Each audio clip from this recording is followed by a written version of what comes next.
you see, this topic is really touching, and I'm a mother. My son is 17 years old. There was a time I was whooping that ass, and after a while, I said, I need mental health support, blood. I'm not mentally okay. I got issues. Do you know what I did? I went to therapy. No, wait, hold on. I want to put on my camera because I need you guys to feel me when I say this. I had to go and get help. You understand? Being a single mum is traumatic. It is heartbreaking. It is depressing. It can suck the very blood from your veins. Do you hear me? So a lot of people are in this thing of being a parent, even if they're not a single parent, but you're hating the experience. And I need you to admit, let me put on my camera. Look me in my good eye. Hold on. Sorry, people. Can you see me? Can anybody see me? No, but we can hear you though. Wait, what? Okay, sorry, I did it. Yeah, we can. Look me in my eye. A lot of us, we're hating the experience. But to admit that we're not okay, that we're not in a space where we can parent effectively, I had to go and get mental health support. And it's only then and it was a friend that helped me acknowledge that, you know what, you are depressed. Everything you're saying is depression. And I had to accept I am depressed. Do you understand? And then I spoke to my son. My son was like, Mommy, there was a time that I hated you. I hated living here. You was beating me for everything. I felt like you hated me. I felt like you regretted giving birth to me. And I said, you know what? There's times I did feel like that, but it's not your fault. That's something I needed to fix. And I'm sorry. And I love you. And you did not deserve that. And it's not your fault. I'm so close with my son because I had to admit, like, he said it to me that he felt like his life was an inconvenience to mine because any little thing, what I had to do, I had to tell work, I am mentally unstable. Say the words. You see, as a Christian, if you cannot exorcise a demon until you call it by its name. I repeat, you cannot exorcise a demon until you call it by its name. I went to work and said, I'm not mentally stable right now, right? And I took leave off of work for mental health. In that time, I rested. I cleaned up my house. I redecorated my son's room. I redecorated the house. I did stuff that would give me a new, fresh take on life, that would allow me to see things clearly. I started looking for mental health support. I went to the doctor. I was put on a waiting list to get counseling, which eventually came through. A lot of you're so greedy. You're not ready to, I had to be broke for a little bit. Because the money that I thought I was chasing, as I was chasing the money, I was losing my mental health. A lot of you'll work. Are you Rihanna? You'll be working. Meanwhile, I said this already in my back to school series. You don't know your kids. A lot of you do not know your children. The amount of people that was selling their children, don't be like Esther.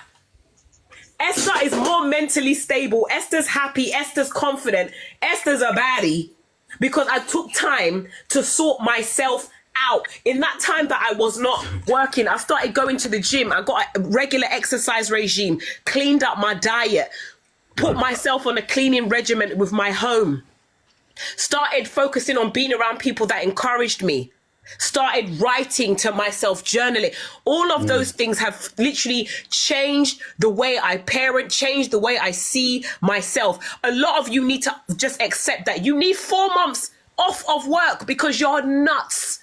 You are nuts. You are tired, right? You're overworked, underpaid, you're depressed. Your workplace can pay for you to be off work. The first month, I think the first 2 months, they'll give you full pay. The second month is going to be cut down a bit, but that's okay. Sometimes as well, what I used to do is I used to do waitressing. So where the shortfall was, don't get me wrong, I didn't earn exactly how much I was missing, but at least it was topping it up because I needed to take that time off. But a lot of you do not want to accept the fact that maybe you might have to be broke a little bit, but you need to find yourself and gather yourself. Because the truth of the matter is, many of us, you need a moment. Because a lot of the time when I was beating my son, I was frustrated with my own life, with my own choices, with my own pattern. Nothing to do with him. And if we have to take this to a biological and psychological and sociological perspective, a child's frontal lobe has not finished developing. So technically, an adult is a perfect candidate for beating because you know exactly what you're doing. Adults should be getting flogged, because you know what you're doing. But you see children that they're still learning, they're trying to find themselves, they're still trial and erroring.